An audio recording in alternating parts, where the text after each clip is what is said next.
Bonjour, je m'appelle Chiara Zurzolo, je suis professeure à l'Institut Pasteur ici à Paris et j'ai fait mes études en Italie à l'Université Federico II de Naples. En première, j'ai étudié médecine et après, comme je voulais être chercheur, j'ai fait mon doctorat en biologie cellulaire et moléculaire. Après, je suis partie aux États-Unis comme postdoc à l'université Cornell Medical School à New York et je suis revenue en Italie comme professeure assistante et après professeure associée de biologie cellulaire. Et comme je voulais faire la recherche à haut niveau, je suis partie à Pasteur en 2003 où je maintenant dirige l'unité de trafic membranaire et pathogénèse.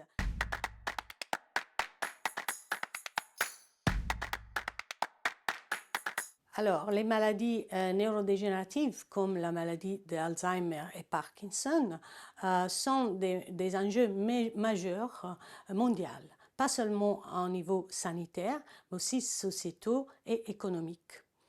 Par contre, les mécanismes de la maladie, ils ne sont pas connus.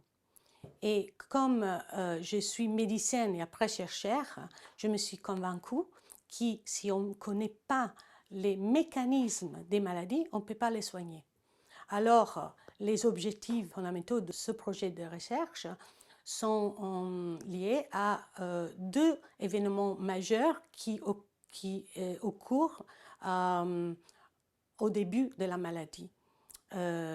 Une, c'est au niveau intracellulaire où il y a l'accumulation des agrégats pathogéniques qui la cellule n'arrive pas à se débarrasser. Et l'autre, est-ce que ces agrégats toxiques, ils passent d'une cellule à l'autre et propagent la pathologie à tout le cerveau. Alors, les objectifs fondamentaux sont d'un côté de comprendre pourquoi la cellule n'arrive pas à se débarrasser de ces agrégats toxiques. Et la cible qu'on va à tester, c'est l'étude des lysosomes et de l'autophagie qui sont normalement capables, dans les cellules normales, de détruire tous les agents toxiques, mais n'arrivent pas à le faire dans la maladie d'Alzheimer et dans la maladie de Parkinson aussi. Et le deuxième volet, c'est de comprendre quels sont les mécanismes qui permettent à ce agrégat pathologique de passer d'une cellule à l'autre. Et on va faire ça d'une manière comparative dans la maladie d'Alzheimer et dans la maladie de Parkinson, en étudiant la protéine tau dans l'Alzheimer et la protéine alpha-synucléine dans la maladie de Parkinson. En fait, pour ces deux questions qu'on cherche à répondre, on est très bien placé car on est dans un part expert du trafic intracellulaire et des organites et d'autre part, on a vraiment découvert un mécanisme majeur de propagation des agrégats d'une cellule à l'autre qui on a découvert en 2009 pour la protéine prion qui s'appelle tunneling nanotube. On a découvert que ces tuyaux entre cellules sont les mécanismes principaux de transfert des agrégats d'une cellule à l'autre. Et pour étudier les deux questions, on va utiliser des modèles cellulaires simples où on peut avoir des résultats très vite, on dirait, avec l'utilisation de l'imagerie de points live et aussi de la microscopie électronique et des approches omiques, de protéomique, lipidomique et de séquençage ARN pour découvrir, en fait, identifier les pathways, on disait en anglais,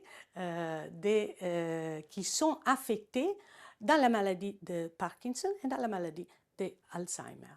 En plus, on va utiliser des organoïdes cérébraux qui sont des structures tridimensionnelles dérivées de cellules souches des patients Alzheimer ou Parkinson qui vont représenter plus proprement l'environnement du cerveau en 3D en comparaison des simples cultures cellulaires en 2D.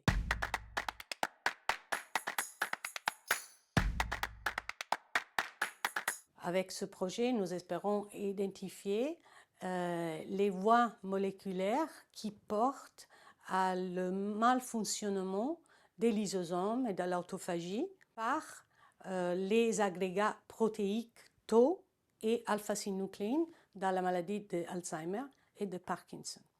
Et de comprendre qu'ils sont les acteurs moléculaires qui permettent à ces agrégats toxiques et aux lysosomes qui ne fonctionnent pas, d'être transférés, propagés entre cellules. Et ça nous devra aider à comprendre mieux les mécanismes de la maladie et en espérant aussi de trouver des cibles nouvelles pour développer des thérapies alternatives. Comme je disais avant, si on ne trouve pas des thérapies dans les prochains 30 ans, on ne sera pas capable de gérer ces maladies.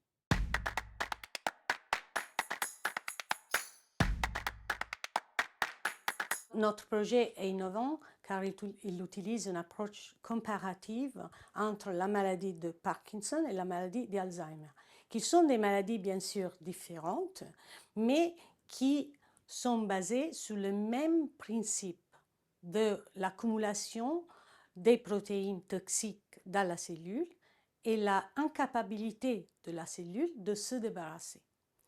Alors, en faisant la comparaison entre l'agrégat tau et alpha-synucléine, on espère de trouver des voies communes, qui sont communs à les deux maladies, mais aussi des mécanismes moléculaires spécifiques qui permettront de faire la distinction entre les deux maladies.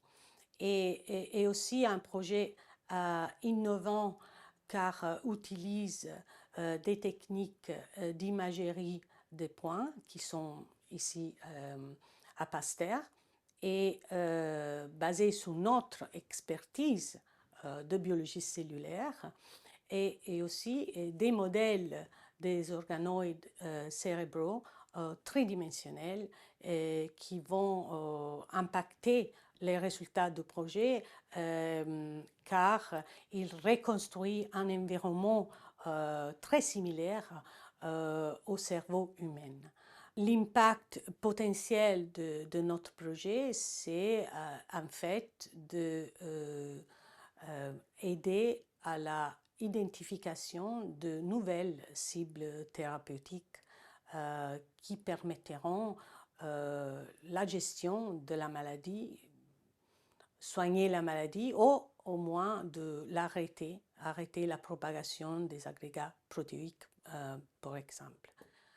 Je voudrais remercier mon laboratoire, tous les postdocs, les étudiants qui sont ici à Pasteur, qui travaillent ensemble dans une atmosphère vraiment incroyable. Ils sont très très motivés pour ce projet.